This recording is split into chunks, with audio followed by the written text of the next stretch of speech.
Hello, this is David Kyle Johnson, a professor of philosophy at King's College in Wilkes-Barre, Pennsylvania. And this is a preview of a presentation I'm going to give at LiliCon in 2026 about my book, How, Why, and When to Think Scientifically, and the course that I taught along with that book. And so I'm going to basically briefly take you through my justifications, the reason I wrote the book, the reasons, my justifications for writing the book the way I did, and some research that I did on the effectiveness of the approach that I took in the book.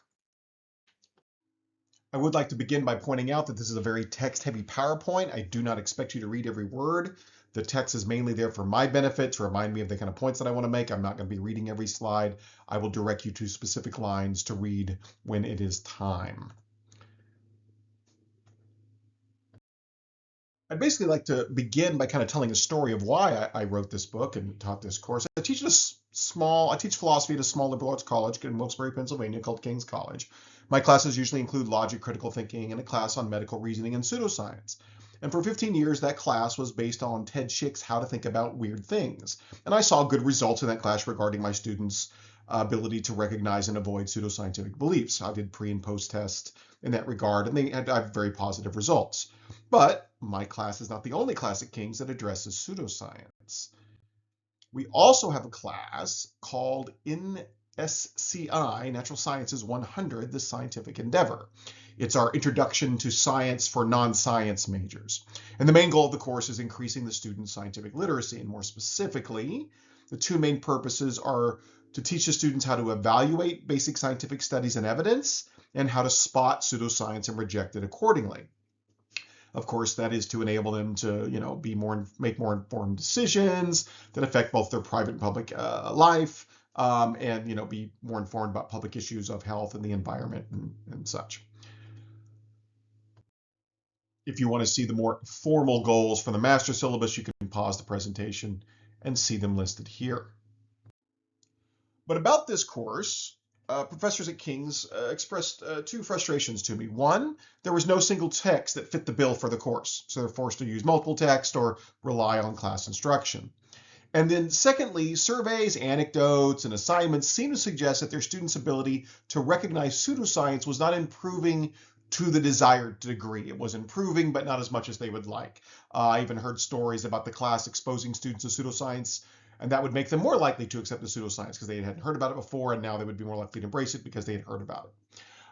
In the distant past, I tried to convince at least one professor to use Schick, but it was too philosophical. They didn't like the symbolic logic in chapter 3. Didn't have enough about how to practically and ethically design experiments, which was important for the course, and so it was never adopted. So at the encouragement, not the request, but the encouragement of the program director, I took it upon myself to write a book for the course that accomplished all the course's stated goals that would also successfully steer students away from embracing pseudoscience. When doing so, I kept certain things in mind. For example, research shows that current classic approaches in higher education are not effective for teaching critical thinking, scientific thinking, or reducing acceptance of pseudoscience, especially in non-science majors. Lush in 2010 has a study that showed that belief in pseudoscience doesn't really start to reduce until grad school, and even then it's only for things that are kind of specifically refuted by the scientific education, like, creationism. Belief in creationism goes down and evolution goes up. Belief in astrology and UFOs and other things like that can remain high, sometimes even higher. Schmaltz in 2017 notes how readily pseudoscientific beliefs persist in undergraduate and even graduate students despite their education. The lack of success for current methods often stems from the fact that one of the current practices is just teaching scientific facts. We teach students, about scientific discoveries or things that science has discovered are true. Rowe, in 2015, a study I'll refer to multiple times, shows that this approach, this teaching discoveries approach to non-science majors, does not improve their critical thinking or scientific thinking skills or their acceptance of evolution, so they're not more likely to reject pseudoscience. It's a bit like this approach of teaching discoveries is a bit like giving students fish instead of teaching them how to fish, right? Rowe's approach that emphasized the nature of science, evidential reasoning, and how to assess claims saw much better results in like standardized tests. Sugarman in 2011 showed that scientific literacy which he determined by measuring the acceptance of basic scientific fact, turns out does not correlate with the rejection of astrology or other pseudoscientific beliefs like psychic powers and ancient astronauts and faith healing and lucky numbers. So again, this practice of teaching scientific facts is not very effective at getting students to actually think scientifically or to reject pseudoscience. So that, of course, is the first lesson. That approach does not work for those goals. But Sugarman also found that while students who had taken more science classes were somewhat less likely to embrace pseudoscience, that effect was not significant. And this suggests that modern scientific education doesn't work either. In other words, teaching students to be scientists, like chemists, physicists, whatever, doesn't teach students to think critically or reason scientifically or avoid pseudoscience, especially outside of their specific discipline. They may know how to think scientifically inside their discipline, but not outside of it. Anecdotally, among science majors, the ability to think scientifically is often confined to their particular field of study, and they remain ignorant of other fields and will often embrace pseudosciences outside their domain. So a biologist will reject creationism, but think UFOs are aliens. Chemists will reject alchemy, but believe in Bigfoot. Geologists will reject flat Earth, but believe that vaccines cause autism. So what this teaches us is that general skills don't automatically transfer from one domain to another. Willem in 2020 overviews the relevant literature on this phenomenon, and seeming general thinking skills like logical deduction and evidence evaluation taught in one field, you would think it would transfer over, but they don't automatically transfer over to other fields. Skills needed to learn Latin, geometry, computer programming, or to evaluate evidence in psychology, which all involve logical and scientific thinking, don't automatically translate into the ability to think deductively or evaluate evidence in other domains. Now, this is partly because different domains require different sets of skills, but it's also because domain-specific knowledge is needed to know how to apply those transferable skills. So, for example, he points out how neurologists do not diagnose cardiac cases well. It's not that neurologists don't have critical thinking skills or don't know how to think scientifically, but they don't have the relevant expertise to diagnose cardiac cases well. And so it is also because, it is also because thinkers fail to recognize how and when certain things are relevant in different contexts. So Williman points out how students who recognize the need for large sample size in one domain will look at a study in a different domain and not realize that the problem with the study is that the sample size is too small. They can apply those when they're primed to do so, but they don't do so automatically. So the lessons of this, of course, are a course should have the students apply the principles repeatedly on different subjects and in different domains. So this means that principles, like critical thinking principles, need to be taught early, not later in the class, so that there's time to reinforce them throughout the semester, leaving critical thinking principles and like pseudoscience detection methods or whatever, like at the end of the course doesn't give them enough time to practice those skills and see that they're transferable and see how to transfer them. A method that labels the subsets of critical thinking should be taught to make them more obviously applicable in different domains. If you've got kind of a list, a to-do list, whenever you're going through like how to think scientifically, I need to apply these steps, that will allow them to apply what you've learned in the course across domains into different disciplines. Another method that doesn't work is implicit instructions, where you ask or get students to think critically about a text or a story or something like that without naming and teaching the specific methods of critical thinking. Studies have found that students with implicit instructions could still think critically about problems on the same subject, like electricity and magnetism, but not think about other problems about other subjects, while those with explicit instructions more often could cross-apply those skills. The assumption that students can learn to think critically by, for example, having them think critically about literary texts is called the osmosis fallacy. In addition, something else that doesn't work is in-class instruction by itself. Conveying concepts or explaining skills in class without readings to lay the groundwork before class, and in-class discussion and exercises to reinforce them during class does not work. You need both. Freeman in 2014 had a meta-analysis which showed that active learning works better than mere lecture and STEM courses. And Moravec in 2010 showed that the learn before lecture approaches, which move lecture content before class, like readings and quizzes and quizzes on the readings and that kind of stuff, and then use class time for application, that those approaches got better results in biology classes. Sterling in 2020 had another meta-analysis that showed that flipped classrooms get better results across all disciplines.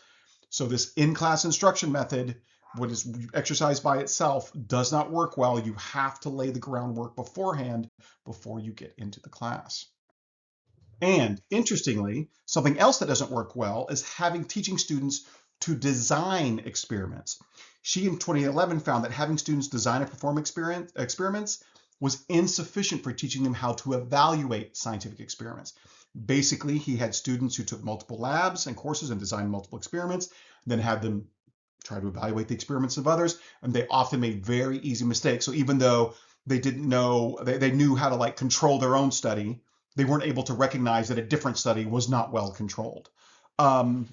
The effect dropped off if they had received explicit instruction and done repeated exercises about how to identify other studies' controls and whether they were properly controlled. Meaning that if you teach specifically, if you teach it more directly, if you teach that evaluation skill more directly, it works. But if you teach it indirectly by just teaching them how to design experiments, that's not actually that good at getting them to be able to evaluate whether other studies or experiments are actually well designed. And so what we learn from these studies that we just discussed, that specific lessons like fallacies and techniques of critical thinking must be named and taught directly and early in the class. Pre-class work, like readings and reading comprehension questions, should be required and reinforced in class through discussion and exercises. And teaching non-science majors the details and specifics of how to conduct experiments is probably time that could be better spent teaching them how to evaluate scientific studies directly, instead of trying to teach them indirectly by teaching them how to perform experiments. Now, interestingly, we actually kind of understand why these approaches don't work. Pritchard, in his book, What Is This Thing Called Knowledge?, argues that this is because such beliefs in pseudoscience and that kind of stuff, are often rooted in epistemic vice, bad intellectual habits and values that are not conducive to the truth. And so unless you address that problem, you're not going to see any results.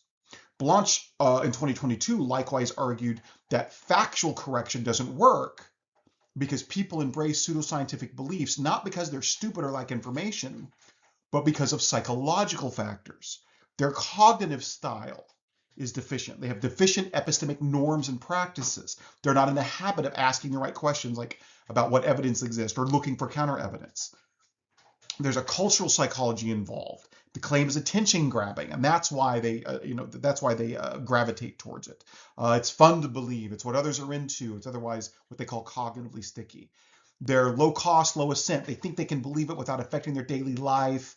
They believe it, but they'll say they believe it when asked, but it's not like it really influences how they behave. And so the level of belief is lower, and yet they still embrace it.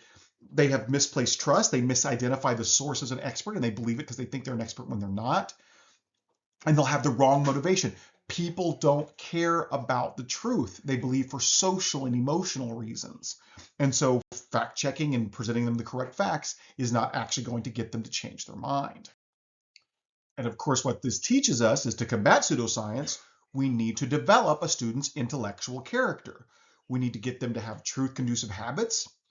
We need for them to stop believing things because they're fun.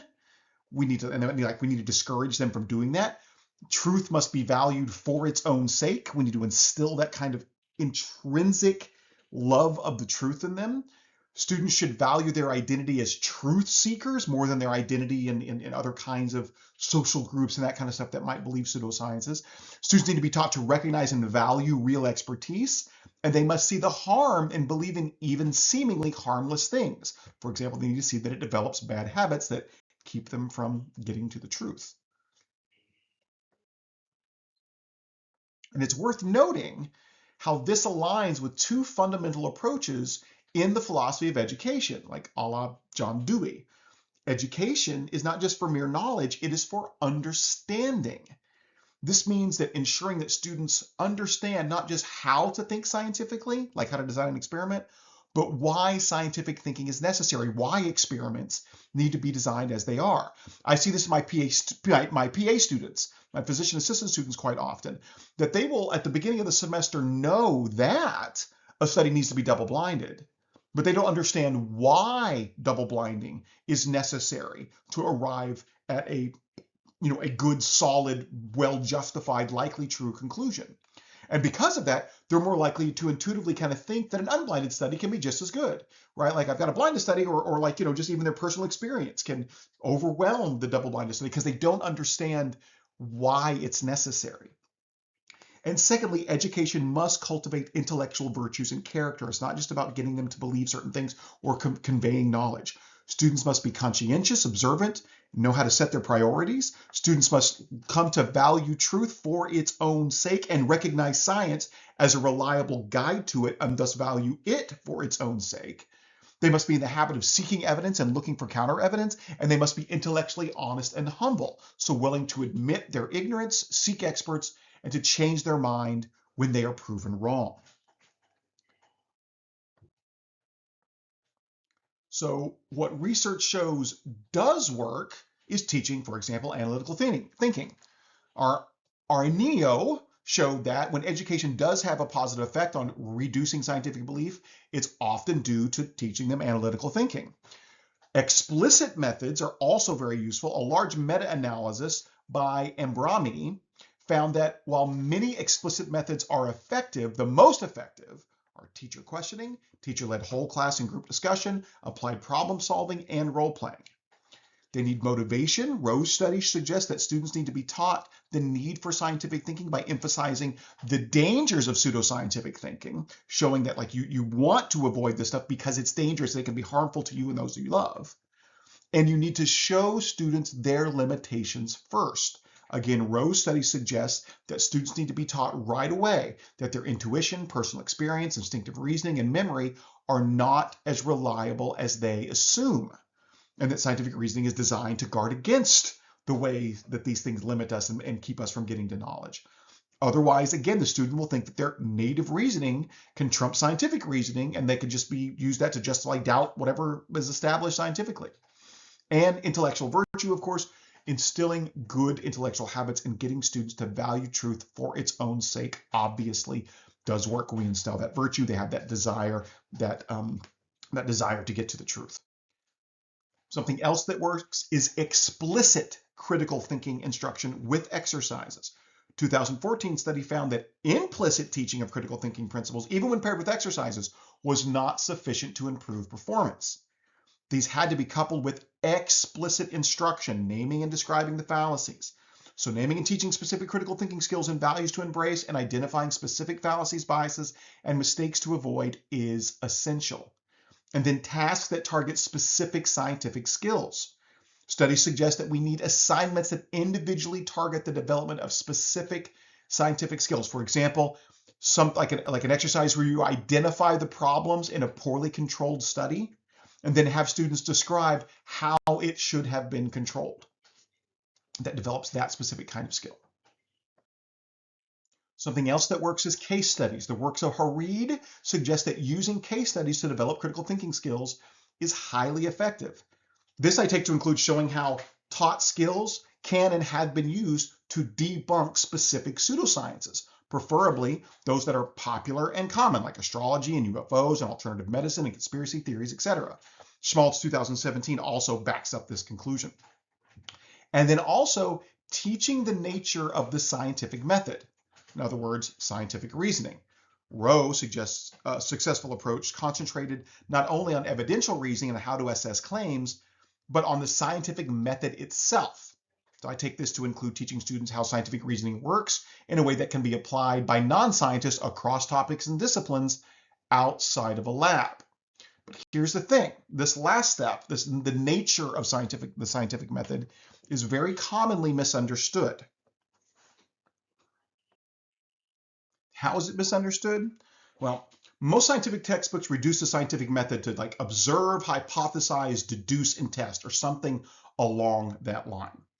But this cannot be the correct understanding of what the scientific method is, because I can do those 4 steps and not be doing science. For example, if I hypothesize that a Tic Tac cures a cold, like I observe I have a cold, I hypothesize that a Tic Tac cures it, I deduce that if I take it, I'll feel better, and then I do, that obviously doesn't mean that Tic Tacs cure colds, right? And yet I just followed those 4 steps.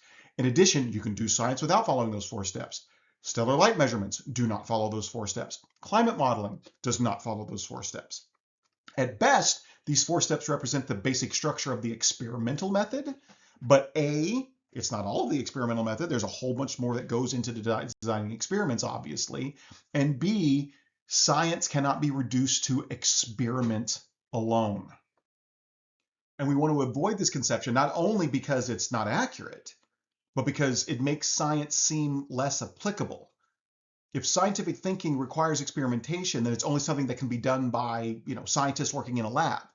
The student who runs, across something, a ghost story or something online, can't think scientifically about it because they can't run an experiment to test that ghost story or that conspiracy theory they came across or whatever. When online pseudoscience is encountered, the students will think that an experiment must be run by someone else before they know what to think about it, instead of actually trying to apply scientific principles themselves to think about it. So by emphasizing experiments, this misconception also encourages another misconception, that science doesn't rely on expertise. Why? Because if science is just experiment, that makes it kind of seem like a single experiment can establish an idea by itself or overturn a consensus. We did one experiment that showed the consensus wrong, so the consensus is wrong. Again, science can't be reduced to a single experiment, and it can't be reduced to just experiments. So if this simplistic method cannot fully describe what scientific reasoning is, what is it? Well, Erna McMullen, Ted Schick, Steve Novella, and philosophers of science in general agree that the core of scientific reasoning is instead inference to the best explanation. It is the process of evaluating the evidence for multiple competing hypotheses and then comparing them to the scientific criteria of adequacy, which I label in my book as testability, novel predictive success, fruitfulness, scope, explanatory power, parsimony or simplicity, fewest assumptions, and conservatism, alignment with what is already well established. You compare the hypotheses after considering the evidence for them according to those criteria to discover which one is best. That is inference to the best explanation. Now, don't get me wrong, running experiments is vitally important to weighing these criteria, and other methods of reasoning, deduction, analogy, statistical, reasoning are all vital in science as well. But if you look at the history of science, all other methods of reasoning are used in science in service to finding the best explanation. So teaching inference to the best explanation must be the ultimate goal of a course whose goal is to teach students how to think scientifically. Another reason this is so important is because understanding science this way, understanding the scientific method this way, cuts off lack of proof as a reason to dismiss science. So in other words, what's very common in pseudoscientific circles is that they use a person's inability to 100% prove something true as a reason to think it's false, or vice versa, an inability to 100% prove something true or false as a reason to think that it's true. Once we understand, however, that science is inference to the best explanation, well, that's an inductive method of reasoning. An inductive method of reasoning is another common misconception about deduction and induction. It's not general to specific and specific to general. Deductive arguments try to guarantee their conclusions. Inductive arguments only try to raise the probability of their conclusions. And so once we understand that science is an inductive method of reasoning, it's not in the business of proving anything with 100% certainty. So the fact that something hasn't been 100% proven or disproven is irrelevant. When we're doing science, once we recognize that it's inference to the best explanation, we realize that we should be proportioning our belief to the preponderance of evidence, not holding out for something that's impossible, which would be 100% proof, right? So it gets rid of that kind of excuse to dismiss science. And it makes students understand how widely applicable scientific thinking is, because students can and do use inference to the best explanation in everyday life all of the time. And so this becomes the class, whenever you teach inference of this explanation, it becomes something that they are literally thinking about and using all of the time, not just like when they happen to be in a lab situation or something like that. So the course and the book are both laid out with all of this in mind, this understanding of what approaches don't work and what approaches do work. And so from the beginning, the course motivates the need for scientific reasoning in the first week by emphasizing the dangers of pseudoscientific thinking. It then shows the students their limits with chapters on the limits of perception and memory and instinctive reasoning, so they know they can't outthink science. Critical thinking skills, logical fallacies, cognitive biases are explicitly named and taught. The need for intellectual humility and thus to seek out expert evaluation is emphasized. And then the bulk of the course teaches the students how to think scientifically. An explicit method is taught. I'll talk a little bit more about exactly what that is later, but it's inference of the best explanation. And then the course ends by showing students how widely applicable scientific reasoning is outside the lab in everyday life. It shows that, contrary to common wisdom, science is applicable to more than just natural claims, but it's also applicable to supernatural claims, like whether ghosts exist. It gives many examples of the method being applied to popular pseudosciences. We talk about UFOs, we talk about anti-vax rhetoric, we talk about actually a chapter on ghosts. It also teaches us to recognize the red flags of pseudoscience, so we know when to have our critical thinking skills at the ready, and also shows when science is not applicable, like when you're doing ethics. Pedagogically, the course is basically a flipped classroom. Readings paired with required answers to reading comprehension questions are always required in advance. Another approach I've tried in different classes is handwritten outlines, and then we go over the reading questions in class. Class time consists of reviewing the questions and then directed exercises that use the taught skills. Review time in class also includes discussion and difficult material for further clarification. The exercises are done in groups where students can share their insights and understandings and explain the ideas in their own terms to other students. Nearly every chapter is structured around, and every class is structured around a case study that is solved by applying the relevant principles that are taught in that chapter and in that class. And then you have evaluation assignments for the whole semester. 2 online exams are given, 2 essay assignments that require the evaluation of 4 scientific studies are done. The final paper has the student debunk a pseudoscience of their choice. I usually give everyone a different one in the entire class, and the last class period is everyone getting together and sharing their research about what they learned in debunking their medical pseudoscience. So the whole class gets kind of like collective knowledge about all these different pseudosciences. And what makes the course even more unique is its articulation of the scientific method. It corrects the previously mentioned misunderstanding. The approach of the book, of course, mirrors this. It begins by making clear the importance of learning to think scientifically. Scientists are led astray when they don't think scientifically. I illustrate that with case studies. And I'll talk about some of those in a minute. Belief in pseudoscience is dangerous. They learn this up front. We should develop good intellectual habits and also value knowledge for its own sake. It then teaches students the limits of intuitive cognition alongside specific critical thinking skills that counteract them. It teaches the correct understanding of scientific reasoning while also emphasizing the importance of experimental method. There are multiple chapters on the experimental method. Emphasizing more how to evaluate scientific studies and evidence, although there is an online chapter about the nuts and bolts of how to perform an experiment. And emphasizing the importance of expertise and consensus. It teaches inference of the best explanation, based on Schick's search method, for employing scientific reasoning that is applicable not only for scientists working in labs, but for non-scientists in the real world and online. And almost every chapter uses a case study, many regarding a pseudoscience. Each begins with a kind of thinking gone wrong example and concludes by showing how the lessons of the chapter could have avoided the mistake. Many other case studies involving pseudosciences are also included as examples within chapters as well. The book includes many online chapters to choose from where a specific pseudoscience is debunked using the search method. I'll go over those in a bit. And the book makes clear when scientific reasoning is applicable and when it's not, for again with ethics. The layout of the book is why, how, and when. To motivate to the students and teach them how to find the best explanation is the ultimate goal. The first section teaches why scientific reasoning is vital. Without it, we can lose our money, life, and democracy. We don't do it naturally, so personal experience intuition can't override science, and if we don't do it naturally, we've got to learn how to do it. And science is designed to counteract our biases and fallacies and generally progresses by refining those theories, not by replacing them. Second section of the book is how to think scientifically. Science is inductive, so it doesn't require proof. We should proportion our belief to the evidence, not hold out for certainty.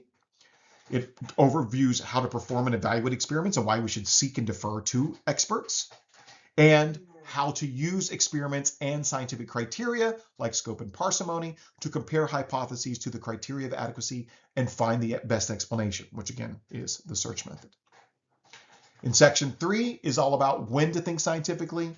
We learn to tell the difference between science and non-science, like ethics and aesthetics. Learn to tell when science is relevant to religious claims, like creationism, and when it's not. Learn to tell the difference between science and pseudoscience, astrology, climate change denial. A book chapter on red flags is complemented by online chapters on specific pseudosciences, which again I'll mention in a bit. And it learns the limits. We learn the limits of what science can do. The table of contents for the book is here. I'll let you pause and read it as you see fit. But one thing that you will notice is nearly every chapter has got a case study that motivates it. I use chapter 12, I use Leverrier and the discovery of Neptune and the sort of discovery of Vulcan that turned out not to be a real discovery to talk about testability, novel predictive accuracy, and fruitfulness. I use heliocentrism and geocentrism, how we discovered that heliocentrism is true, to illustrate scope, parsimony, and conservatism. But you'll see the examples here. These are my online chapters. So I've got online chapters that are just dedicated to using the search method to thinking about interesting, pseudosciences that students will be interested in, right? So conspiracy theories and climate change denial and UFOs and ghosts, et cetera, et cetera. I also have some complementary chapters on using statistics and scientific reasoning, how to conduct scientific research ethically, the nuts and bolts of actually designing an experiment as well. And then again, pedagogically, I use PowerPoints in class that have reading questions in them and exercises in them, right? So this is my first slide from the first PowerPoint. But exercises this is a reading comprehension question that they would ideally would be asked and would answer before class. Give 2 examples from the chapter where a third factor produced a misleading correlation. So this is from my chapter on correlation and causation, right? They might point out that ice cream sales and drowning deaths both increase in summer, but heat's the third factor that causes them both. They're not directly causative related, that kind of stuff. In my chapter on evaluating randomized controlled trials, Daryl Bem's ESP study is the case study for that chapter. And so at the end, I asked for 2 red flags that later reviewers found, and that's why his study was retracted. So what kind of mistakes did he make? And it turns out he was doing data peaking, and he was doing some selective reporting and that kind of stuff. Well, those are things that are talked about in that chapter, right? About what data peaking is and that kind of stuff. From my 10th chapter on appealing to authority, most critical thinking scientific reasoning classes try to teach students to evaluate evidence for themselves, to do their own research, quote unquote. But because students lack the relevant expertise and such skills in one domain don't necessarily transfer to others, a student doing their own research, especially fact-checking misinformation themselves, is more likely to lead them astray. If they're fact-checking an article that contains misinformation, they might actually fall for the misinformation because they don't have the relevant expertise. The student therefore needs to be taught to recognize their ignorance and their need to seek out relevant expertise instead of reading the misinformation themselves. In short, appealing to authority is not always fallacious. The critical thinker needs to understand when it is and when it isn't fallacious. So the following reading questions are from my appealing to authority chapter. So, for example, in that chapter, I distinguish between 2 different kinds of authority. Kind of what we might call fiat authority, someone who's an authority because is an authority or has authority because they've been appointed to it, politician, celebrity, religious leader, or something like that. And then there's a kind of authority that is earned with expertise. And the lesson, of course, is that scientists trusts expertise, that kind of authority, but it questions fiat authority. It questions authority that a person just gets by fiat, by being handed to him by someone in power. This is a one that students really find interesting. That the reason that like loan experts can be trusted, like your doctor or something like that, is because they're motivated to get it right. Because if they don't get it right, they could lose their job. Influencers don't face those kind of consequences. They're motivated by profit, attention, and sponsorship, and lying often gets them all of those things. And so you have to take what they say with a grain of salt because they're actually motivated to lie, not to tell the truth. And so that's why appealing to them would be a fallacious appeal to authority. And then according to the chapter, why is it risky to fact check online misinformation yourself? Because you lack the relevant expertise, and so you could easily be misled, right? Another reading question that emphasizes this, right? And so that chapter actually teaches something called the SIFT method, which teaches them not to read the misinformation themselves, but to investigate the source to see if it's reliable, see if other people are covering it, and trace the claim to its original source to see if it's really reliable, right? And when you find better coverage step is basically them seeking out experts, right, to find if what other experts have concluded about this topic to see if it's legit or not, right? And so, of course, for the group exercises in that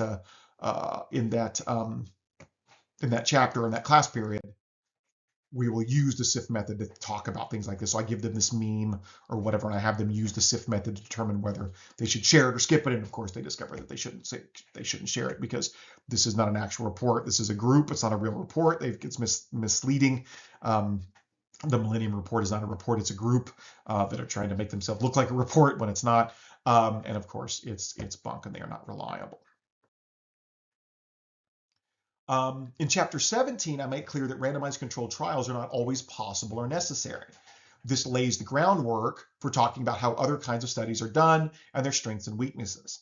And I also talk about how randomized controlled trials can be quote mined to make it seem like they entail something that they don't.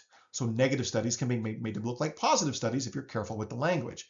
So to demonstrate this in class, I give them a fake randomized controlled study with negative results and ask them to quote mine it to write a headline that makes it seem like the study actually showed the opposite of what it claimed, that it worked. And so you can pause here if you like. This is the study I give them. This is the beginning of it, this study about fish oil. It actually shows that the fish oil does not have any kind of positive effects on depression. These are the kind of nitty-gritty of the study's results. And I get them in groups and I say, okay, can we quote mine this to make it look like the study actually showed that it does have, antidepressive effects, when clearly, like conclusion here stated at the bottom, says that they don't, right? And again, you can pause and try to do this yourself, see what you come up with if you can quote mine this yourself. But these are the kind of answers that you can get, right? You can quote directly. It says things like statistically significant improvement of 22%. Just stop there. This only happened at week 4. By week 12, the effect disappeared, but you don't mention that part, right? 38% of fish oil users had their scores cut in half. Well, the placebo group was roughly the same, 34, but you don't mention that part, so it sounds good. There was an early lift. It's safe and effective, et cetera, et cetera. So you can get this description here. In just 4 weeks, adults with major depression saw statistically significant improvement of 22% on the PHQ-9 test. By 12 weeks, 38% of fish oil users had their scores cut in half. Fish oil fats from EPA and DHA have safe and effective, or gave a safe and effective early lift with only mild and rare side effects. All of that's directly from the study that showed that it didn't work. Quote mine easily enough, quote mine carefully enough, you can make a study say just about whatever you want. Right? That's the point, obviously, of the exercise, but it's a very kind of learn by doing kind of a thing. And once they realize how easy it is to do, they will immediately always be on guard when they read this. It's like, oh, well, are they really quote mining, or is this really what the study shows? So, to gauge the effectiveness of both the book and my course's approach, I compared my students' performance to the performance of students in 3 other classes. Each class used different approaches. Performance was gauged by a multiple choice pre and then post test.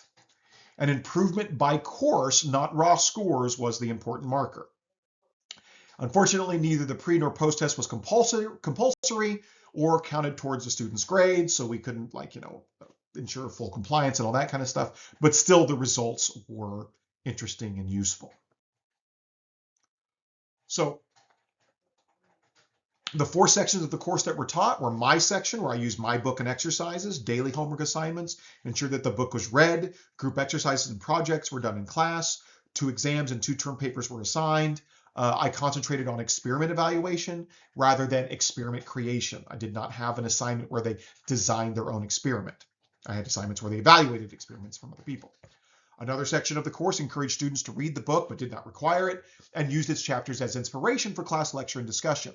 Some book exercises were used, but not all. Experiment creation was emphasized in that course. Another section didn't use my book or any exercises, used in-class instruction and projects, taught the experimental method as the scientific method instead of inference of the best explanation, and saved critical thinking and the identification of pseudoscience for the end of the course, and again, experiment creation was emphasized. And then the last section used a completely different approach, focused on one topic in science, climate change, and again, experiment creation was emphasized. The pre-post exam had questions that tested these things. These weren't the questions, these were the topics of the questions, like what confirmation bias is, the ability to recognize independent and dependent variables, the reality of and solution to climate change, the difference between scientific and ethical claims, that kind of stuff. And the results were positive. Overall, there was clear improvement in all 4 classes, and there was also improvement in every class. So every method was effective to some degree, but some classes improved more than others. This was my initial results on my pre-test, and this was the post-test. So this was my section with both book and exercises. You can see a significant improvement. This is the second section with my book as a guide and with some exercises, but not as many. Again, you see some improvement, some pretty good improvement, but not quite as much. This is the third section that used in-class instruction and not my book or exercises. Again, improvement, but not nearly as much.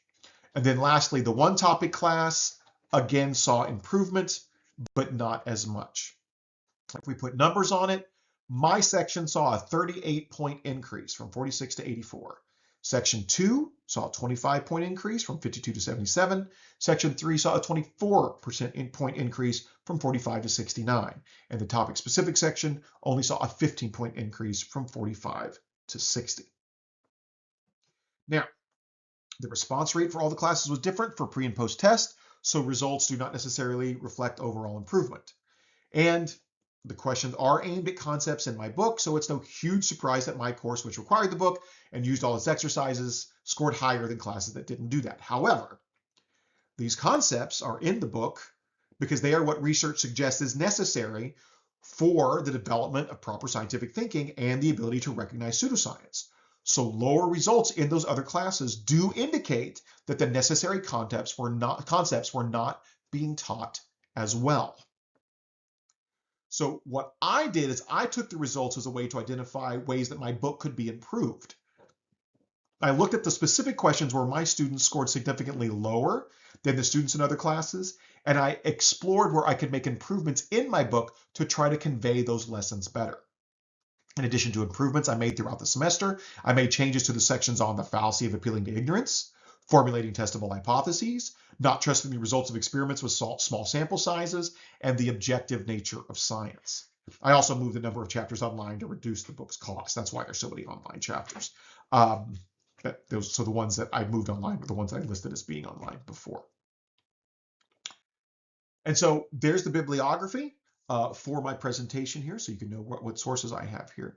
But I would be, feel free to contact me at davidjohnson@kings.edu for any questions about the book or course. And also I have tons of online resources. Anybody who's using the book, I've got PowerPoints, I've got reading comprehension questions and in-class exercises, got the answers to all of those things. I've got plenty of online resources for you to use. Basically, the course could teach itself. You could assign the readings and then use the PowerPoints for each day, and the course would basically teach itself at that point.